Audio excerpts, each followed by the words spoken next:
Hello and welcome. I'm Snehal Tambulwadikar, an art historian, currently working with Sir J.J. School of Arts, Mumbai in the Department of Art History and Aesthetics.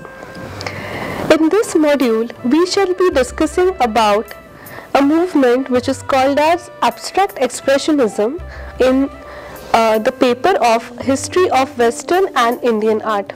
Abstract Expressionism is one of the pioneering and highly influential art movements in the history of Western art, not only because of its style but also because of the wide acclaim received by artists in their contemporary times, and also because abstract expressionism led to a new style of art altogether in the world, which can see to be continued in different paths.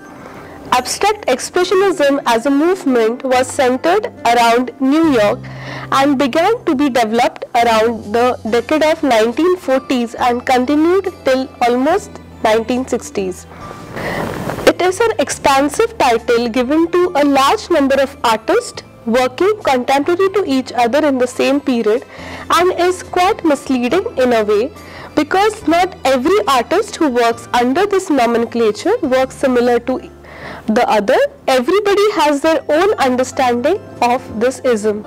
This ism has artists like Jackson Pollock who have developed a style called as automatism or action painting.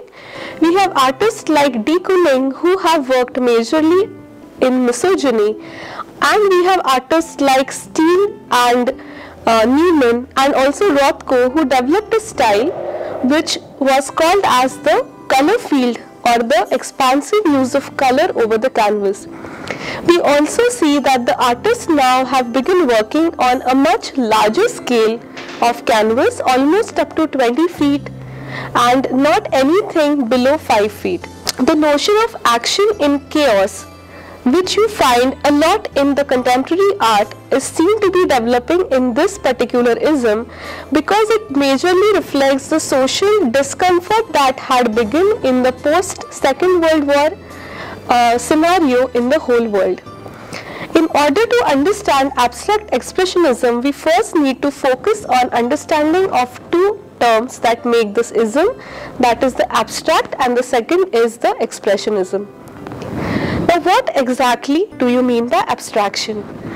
The word abstract comes from the Latin abstractere, which literally means going away or taking away from something. The connotations of these words can be either positive or negative. Negative in the sense that we talk about something being abstracted, that is distorted from its original form, or in the positive term, something is abstract, that is, it is universal. We cannot express this particularly in a singular form or a singular word. For example, concepts like friendship, love, affection, which are very well known to us, visual or a particular sound attributed to it, but we all have our own individual understanding of these particular terms. Basically, when the artists of this era started thinking about abstraction, they realized that they need to take away all the contingencies and vagaries of different styles of art, different visuals that were happening in art history by that time, and they decided that they needed to create something which was more universal, something that was understood naturally by people, and nobody needed to have any particular knowledge in order to enjoy this particular style of art. The second part of the ism, which is called as expressionism, is used here because the artist started expressing on their free will, not withholding any ideas or any precursors from the history that had happened before it. Before abstract expressionism, we have a wide expanse of historical isms like Impressionism, Cubism, Surrealism, Dadaism, Futurism, which had their own particular manifestos, which had their own particular ideologies which every artist in that ism followed. Abstract expressionism is pretty much different to these other isms because here artists do not embrace a particular ideology but are inspired by a singular ideology of creating universal truths rather than following any particular notion. Till almost the 18th century, artists were more interested in solving different types of formal questions that came in front of them, like how can they express an object very realistically, what all means or experiments can be done in order to express most of the ideas or most of the visuals that we saw or the sounds that we hear in two-dimensional world. Thus we see experiments like Impressionists who try to express the world around them using only and only colors, or Cubists who try to express three-dimensionality in two dimensions of the canvas and thus look visually distorted because they are trying to show a table from every possible angle in a single painting. When we come to abstractionism, these artists are more interested in their contemporary influences like folk and tribal art or the Egyptian art or primitive art practices, which are not essentially dependent on any ideal thoughts but are very spontaneous to what the human beings would have felt. For example, if you think about the rangolis that we make or the black doll that we use as totem in our houses to ward off any bad side that is coming towards us, there is no particular logic in which why we use these images. These images are spontaneous imaginations that we relate our ideas to, and they have become symbols of those concepts and not really meaning those in particular sense. The abstract expressionist became very interested in this primitive thought where what the visual meant was not anything that the visual looked like, but it was rather related to the concepts that were there in the minds of the people. So they were not interested in actually depicting sugar, they were interested in depicting the sweetness of the sugar, or they were interested in depicting the warmth of the sunrise rather than the landscape of the sunrise itself. Abstract expressionism is thus rather an abstraction of the formal experimentation or an answer to the question that artists have been trying to answer since the beginning of art, that is how to represent the ideas and the expressions that they had in the easiest possible way that the spectator could understand exactly like the artist would have experienced them. Thus, all the artworks which begin with this idea can be classified as abstractions, but not all the works that are visually abstract come under this term. Abstraction in today's world can also be used as a summary. Like in school we have assignments like an abstract of an essay or the abstract of a book, where you are not really distorting the book or the paragraph, but you are literally trying to take the essence out of it. Similarly, the abstract artists did not really try to depict any particular scene or incident that they were affected with, but rather they tried to depict the essence of it. So if they wanted to show heat, they would paint plain yellow on the canvas to show the warmth of the situation that they had felt, rather than actually painting a sun or actually painting a boiling water flask.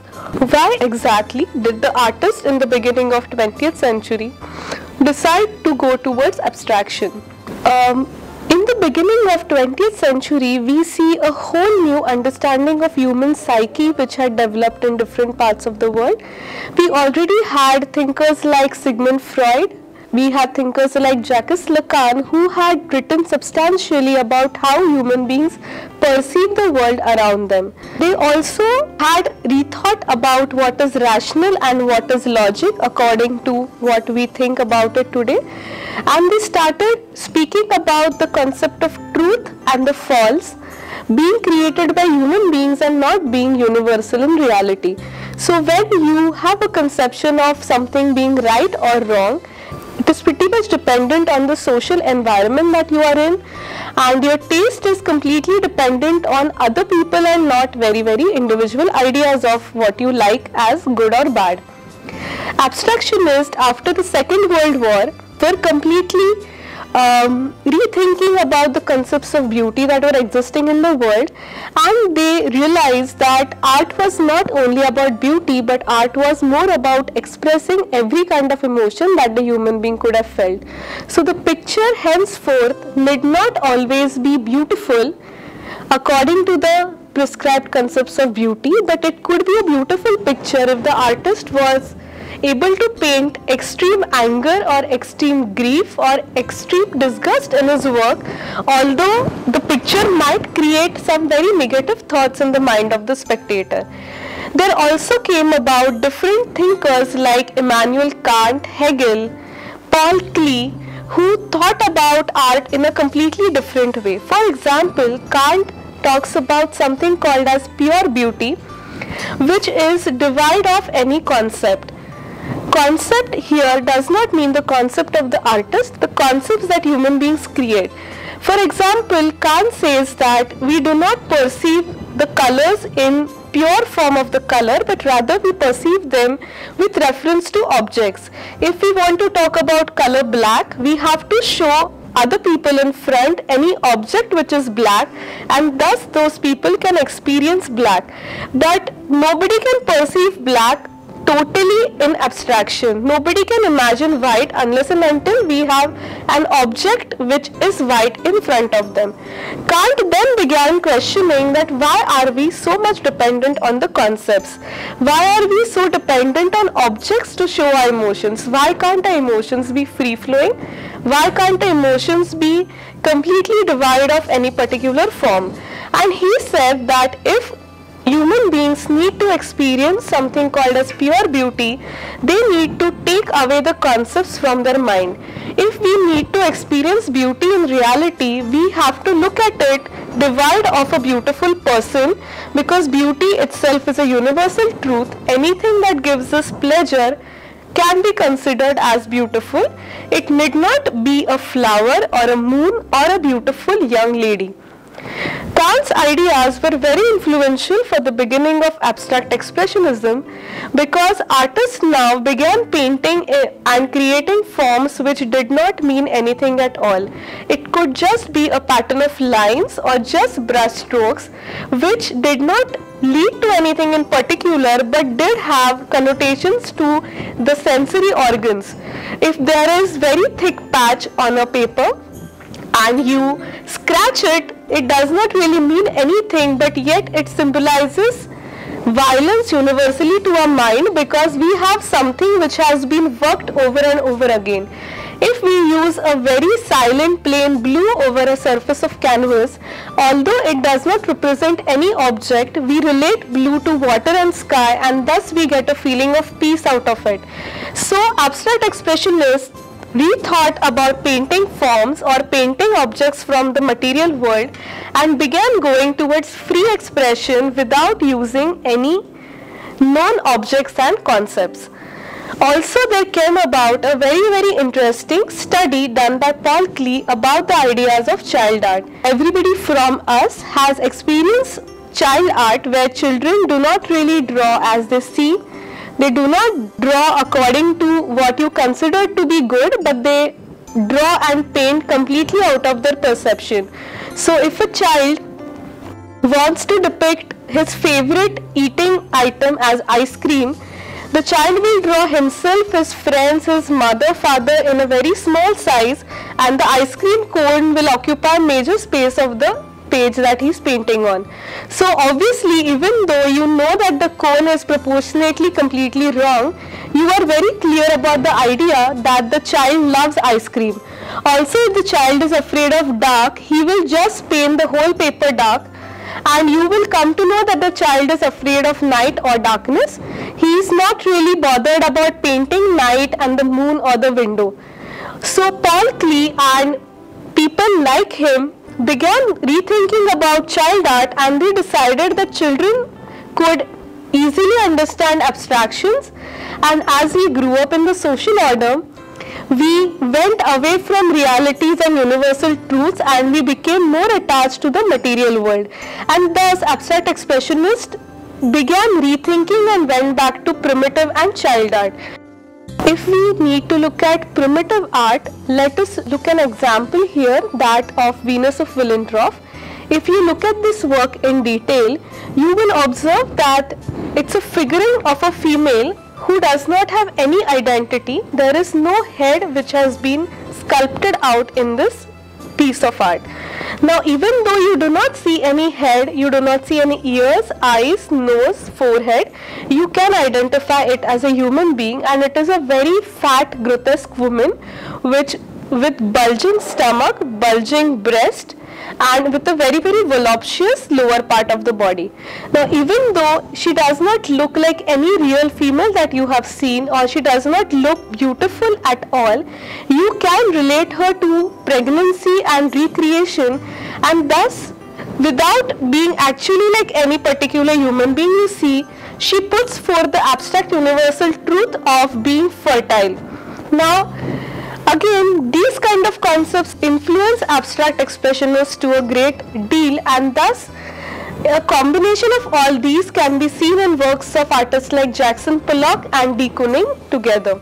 Now, how did artists resolve this issue of putting up ideas like Child does, or ideas like the primitive would have done? In order to give the feeling of sunset, a beautiful sunset that they might have experienced somewhere, or giving the spectator an experience of very silent forest, they decided not to paint the real landscapes with trees and birds and animals, but rather paint flashes of green and blue on the canvas, which would give the person who is looking at it a feeling of vegetation, a feeling of coolness, and did not really take the mind of the spectator to any particular landscape. Now, why was this so significant for the artist? Imagine yourself looking at a photograph of a jungle and only a plain green canvas, both kept beside each other. When you look at the photograph, you don't really look at the calm and greenery that the artist is trying to show you, but you are more engulfed in your memories and thoughts of you ever visiting a forest or you going to a picnic, and you don't really look at the work of art at all, but you are rather involved in your own past memories or your future plans where you would like to go and enjoy this kind of an incident. Rather than that, if you look at a plain green canvas, you are more interested in the green color, which does not remind you of any particular sight or any particular image, but it only gives you a sensory feeling of coolness, because green is essentially a cool color. So you not only enjoy the work of art with your sensory organs, you also enjoy it with your mind parallelly. Thus, abstract expressionists try to resolve the idea of going away from logical reasoning and logical truths towards universal truths by taking away all the realistic depictions from their work of art. There also was one more solution that they found to this problem, that was by painting exaggerations of realities, where artists did not paint anything as they saw, but rather exaggerated everything that was around them. We will have a look at this concept in detail when we go towards works of de Kooning.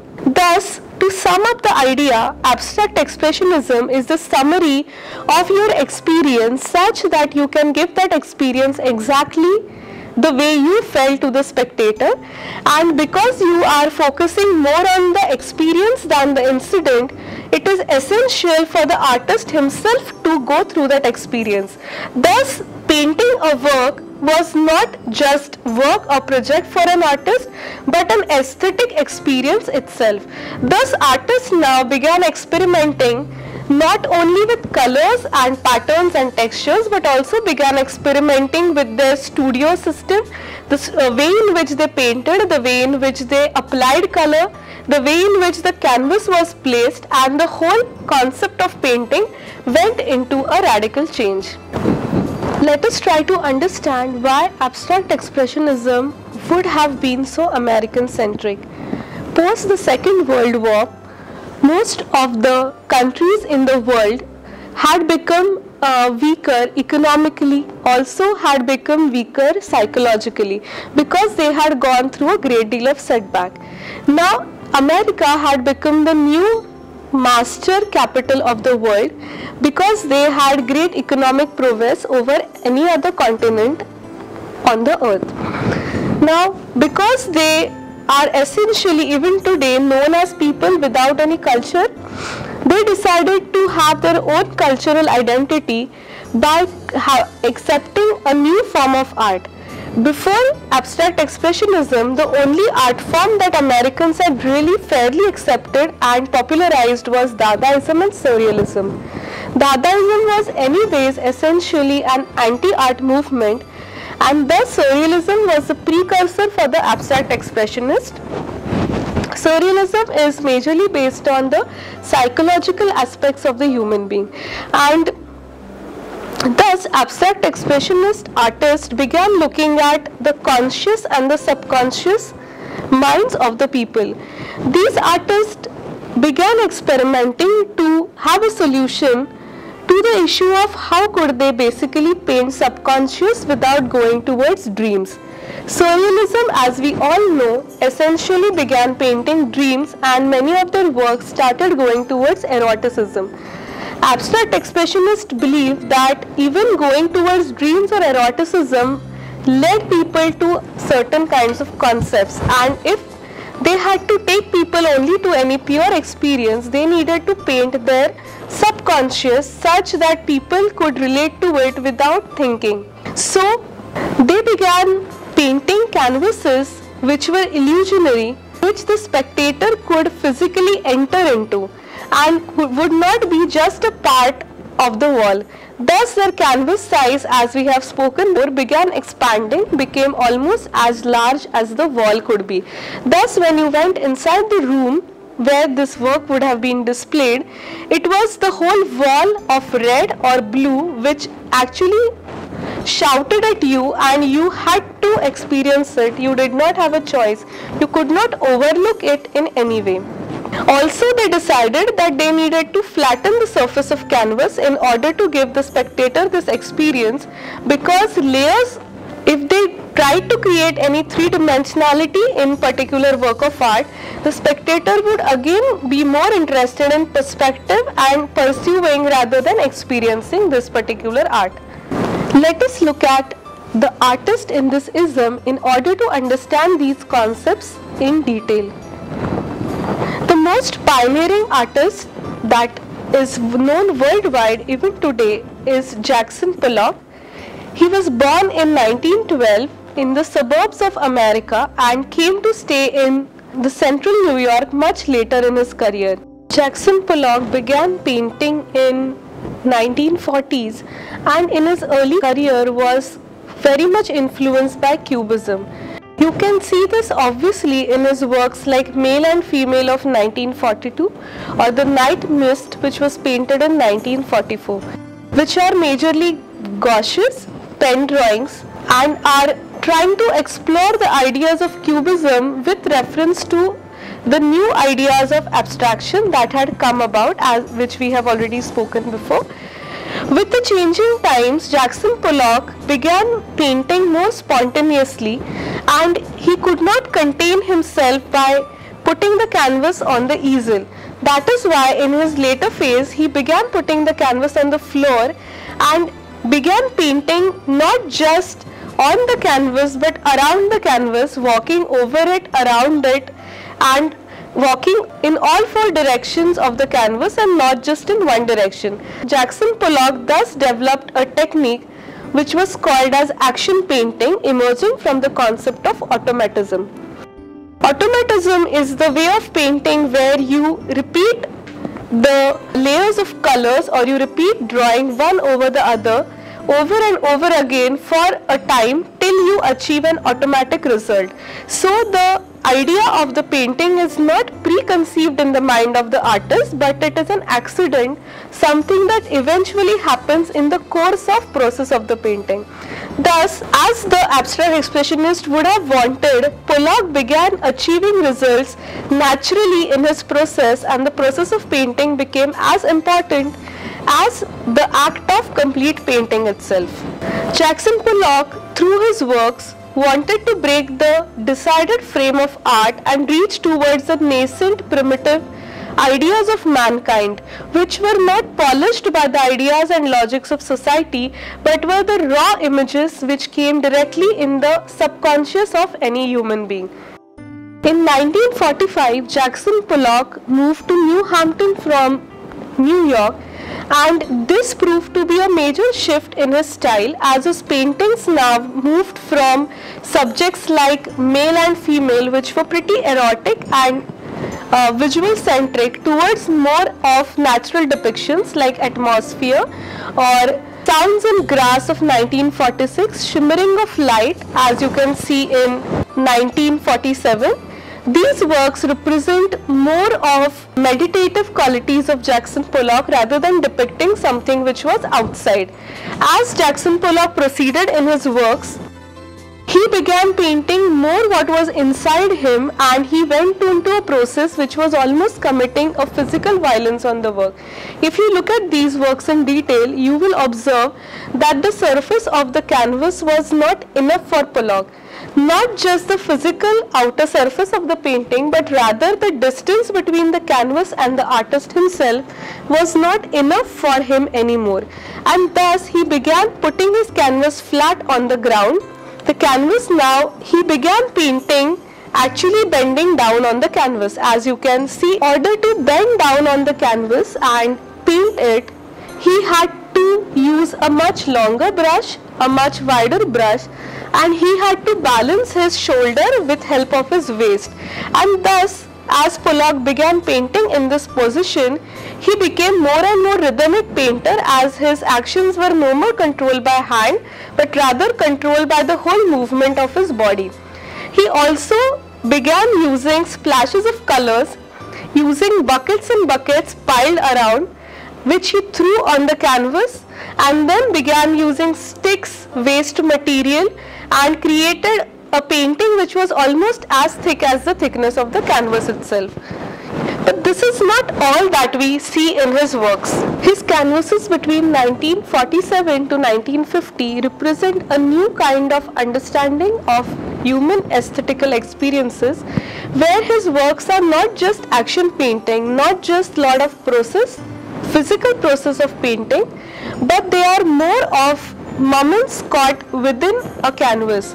They are much more lively experiences, as you can see in works like Full Fathom 5, or you can see in Catherine, where Jackson Pollock is now not just interested in painting, but is interested in painting his expression or feeling which he had during that particular painting process.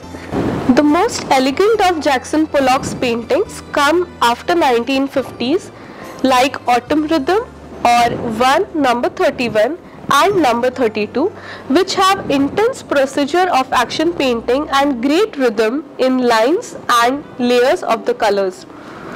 His particular technique also has become very significantly prominent by this time, which has identified him to be a painter of his own kind. Jackson Pollock died in 1956, unfortunately at a very young age, and remained to be an isolated figure. Although we had a number of artists following him in later period, you do not find his contemporaries imitating him in any way, because abstract expressionism was about more of individual understanding of the process of painting.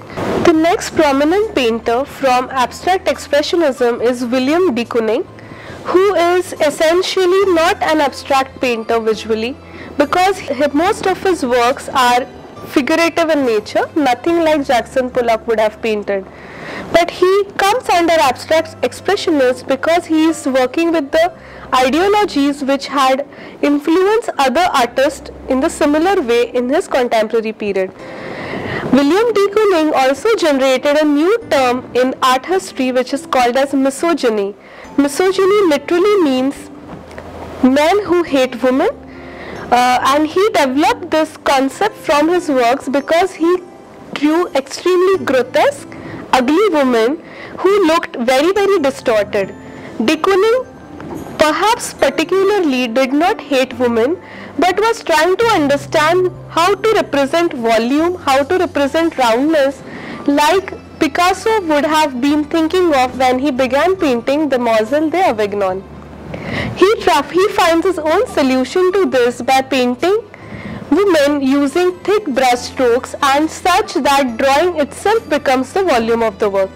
De Kooning perhaps has painted only a few works which are visually abstract, and those are his black and white paintings from the early period. Although De Kooning comes under abstract expressionist, his concerns are pretty much cubist, those of representing a form in two-dimensionality without losing its volume. He, rather than experimenting with simultaneous vision like the cubist would have done, began painting on much larger surfaces. He wished to imply full sensuous volume within a two-dimensional drawing, and thus began using female forms which were essentially voluptuous. De Kooning's works have been characterized by binaries like image and ground, painting and canvas, coloring and drawing, illusion and flatness between self-experience and the perceptions between complexities, fitting together and fitting in. Thus, most of his women in his paintings try to fit in the canvas and are yet breaking the boundaries of canvas to come out in volume. He began experimenting with these ideas in his early works, like you see here, The Two Men Standing, which was painted in 1947, or The Pink Angels, which was painted in 1948, where he is trying to experiment with how a single experience can be shown using figures in a canvas. The Two Standing Men has not yet become abstract, but The Pink Angels becomes more and more abstract visually, as he is trying to show the roundness of objects that he is representing in his works. Unlike the cubist, De Kooning was able to achieve something very, very important, that is how to draw forms hidden from a view, squeezed into two-dimensional surface. He allows figures to be powered by the background, ground to be absorbed by the figure, both happening simultaneously, something that perhaps Picasso tried to achieve but had not been able to in his Demoiselle d'Avignon. He employed various techniques to delay the process of drying of colors, since he wanted to merge ground and the forms that he drew above them such that we could not identify which came before and which came after. And thus many of his works look dripping wet, and his most expressive impressions can be seen in the works like The Attic and The Excavation, which were both painted in 49 and 50. De Kooning, in order to achieve late drying of the colors and in order to achieve quick effect, began painting with a brush which was as thick as the house painters, and thus one single line itself a big painted form in his paintings. His works are thus not merely expressions but almost plans with proper lines and elevations. His paintings were a process of placing tone upon color, color upon the canvas, involving viewer in the space perception. He physically tried to create perceptions of volumes where the spectator, when went closer to the work of art, could not really understand how thick the layer of color could have been, or whether the object that he has drawn is really rounded or really flat. There is an overwhelming, warm-blooded aspect to De Kooning's works. The visuals which are flesh, as alive as an alive human being would have been. In The Seated Woman of early 40s and a series done between 1950 to 53, we see spherical shoulders, globular breast bursting through their two-dimensional spaces, surface to be seen as obvious as through forms and planes. Significantly, De Kooning's women's breasts are painted, never modeled, as you can see in the works before. He does not create the illusion of three-dimensionality, but the single patch of color itself is three-dimensional to the eye of the viewer. His use of brush and his style of painting itself identify him as an abstract expressionist. The next important abstract expressionist is Clyfford Steele. By 1946, when Jackson Pollock and De Kooning began their career, Steele had already distinguished his style and himself as a painter. He had identified himself clearly as a romantic. In Still's early works, unlike de Kooning's and Pollock's, we see no particular problem which is addressed and no particular solution which is found. Still painted completely to his free will and his enjoyment, and thus in order to enjoy the process of painting more, he is the one who began painting the largest sized canvases earliest in his career. There is a remarkable number 1 in 1944, much before Pollock and de Kooning, which is almost 105 inches high and 92.5 inches wide. Still's paintings since 1945 have been remarkably consistent in their characteristics, or symmetrically placed jagged planes interwoven with color grounds, scaly paint applied with palette knife, with predominance of deep earth browns, maroons, yellows, chalky whites, cerulean blues, and a range of greys and blacks. His colors are forceful and symbolic rather than descriptive and narrative. They seem to be means to freedom from considerations of subject rooted in them and the then European paintings. His colors do not represent anything in particular, do not represent anything at all. They are just plain colors, plain hues which come from nature and which do not depend on any historical aspects of his own time. Until 1946, Still worked out west and alone. His paintings are remarkable in avoiding on one hand any evident association with density in material and the world underlying, divine on the other hand. The appearance of Still's paintings is consistent with his determination to refuse any kind of relation with the contemporary trends or any kind of relation with the contemporary questions that the artists were trying to attain solutions to in different ways. The dense, opaque, scaly surfaces defy our attempts to enter. His paintings reflect deep, divine ideologies and innate otherness of our beings. Barnett Newman, another of abstract expressionists, shared his interest with the contemporaries in that of child art, primitives, and the myths. But the huge fields of color that is his trademark was achieved by him much later. Barnett Newman, in his early times when Pollock and de Kooning began painting, was much more of a writer and critic than an artist. Later in his career, he found his characteristic identity, which is called as the zip, that is literally a line right in middle of the painting. Rather than dividing the painting, joins it or unites two different planes of colors, which has become his unique identity in the later times. For early 5 years of the 40s decade, Newman had completely abstained from painting. He believed that the modern world had rendered traditional values and subjects as totally invalid, especially the period in the world after the Second World War, which was full of conflict, greed, and tragedy. In these years, he wrote a great deal about art, society, understanding of the psyche of the people, and Newman believed that the modern world had rendered traditional art subjects and styles totally invalid, especially in the post-World War period, which was shadowed by conflict, fear, self-disrespect, and great tragedies. In these years, he wrote a great deal about art, society, and psychology of people, which was totally affected by the tragedies either experienced by self or experienced by the society as a whole. Newman said that the old standards of beauty had completely disappeared from the world and only experience that existed today was that of sublime, which was the only appropriate experience, since people who had now completely defied their basic understandings of emotions could experience only shock and surprises in the world today. Newman recommenced painting around 1944, and it was an initiative to paint the great innate tragedies that pervaded the world.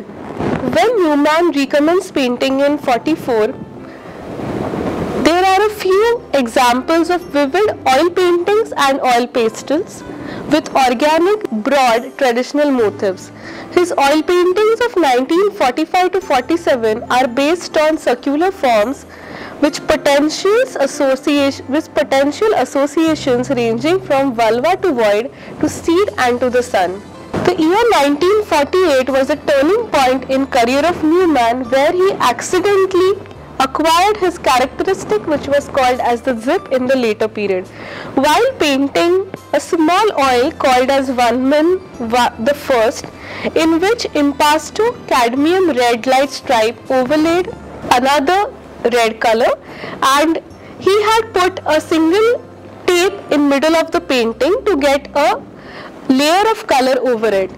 As he removed the strip, he realized that the light area in between the painting did not really divide the painting but created a new unity in the field of color.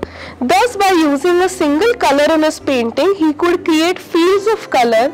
A single color, when divided and united by a lighter tone or a darker tone, could give the spectator a different understanding of intensity of various colors. Most of his works after this particular work are monotonous, where a single color's intensity is experienced by giving thinner or darker layers of the color one above the other. We can see these examples in works like Abraham of 1949 or Concord, painted in the same year. For Newman, this unevenly painted zip on a flat field of color did not really divide the canvas, rather it merged both sides, drawing in the audience intensely to experience the work both physically and emotionally.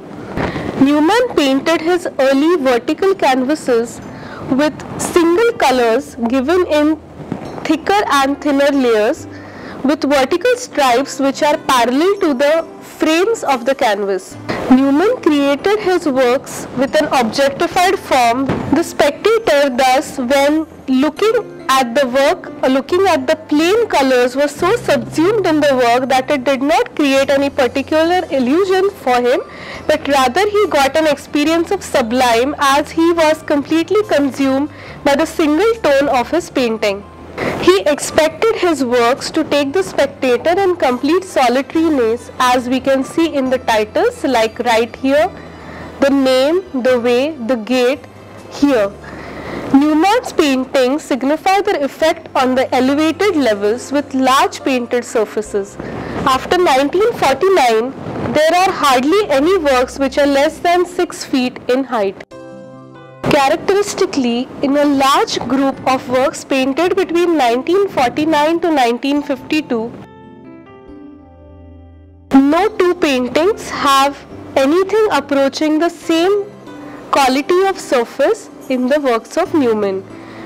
At the highest level of Newman's output, we see immensely distinct paintings like Cathrida, deep blue, purplish blue in color, and Vir Herosius Sublimis, which is a plain red, both 8 feet high and 18 feet wide. Next, abstract expressionist is one of the most striking painters in this ism, who has had profound effect on his audience.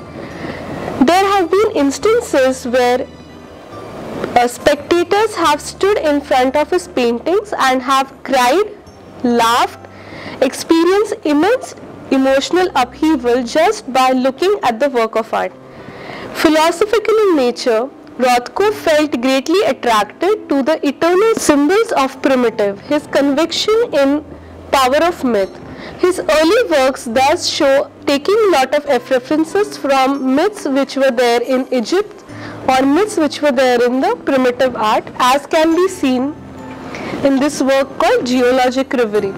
Inspired by artists like Jackson Pollock, Steele and Newman, Rothko began experimenting with automatism in his early career and soon realized that he was not really interested in this particular style. The decisive point in his career came around 1947 when he developed his own ideas of color field, where he began painting up to the edges of the canvas, and his choices of colors were now finally freed from his any preconceived ideas and became just a matter of aesthetic physical experience. Now, the primitive forms, the mythical forms became less significant and his experience of painting became more and more prominent. The works that we see after 1947 up to 1950s are not really pompous in color or presentation, but rather pompous in their style. Rothko's studio became very popular in this time because of his way and process of painting, where his paintings were not really any particular landscape or any particular incident like in the works of Pollock, but rather fleeting images of speed that we would have experienced when traveling to a very fast train or through the window of a house. His works are not any particular incident, but rather fleeting images like in dreams or something that flashes through our mind when we are sitting in our own reverie. Unlike Jackson Pollock, who painted layers and layers of works, or like Newman, who experimented only with single colors, dividing the field of color, Rothko paints translucent, transparent and opaque surfaces one above the other, such that it is almost impossible to separate one surface from another. He does not limit himself to single colors, but creates illusions of colors like you would experience when you are in meditation. The real life experience of looking at the painting and the illusion that you have in your subconscious become almost inseparable, and thus his works give the spectator an sensory as well as illusionary or a sublime experience parallelly. Rothko's painting career becomes very successful because his paintings take the spectator away from everyday mundane problems and give him a great sense of solitariness or reverie and lead him to deep concentration, almost to the state of forgetting his own self and the existence of the world around him. The conditions of spectatorship that Rothko's paintings imply seem, as his works develop, to involve silence and moves us away from references of the real world, and thus we do not really see reflections of the surroundings in it, but try to look at ourselves through his colors and works. Abstract expressionism was embraced by a large number of artists around America and Europe in that particular time. We have been able to cover just a few examples from these. As we have seen, there have been multiple ways in which the artists have tried to show the similar kind of ideas of primitivism and psychological concerns and the tragedies that they experience in their work of art, finding different kinds of solutions which we have tried to combine and see together in this ism called as abstract expressionism. This movement brought about a new way of painting for artists, which did not concern the art to be beautiful essentially, or did not concern the art to mean anything in particular. Abstraction was and is a very strong expression for the artists from all over the world till date.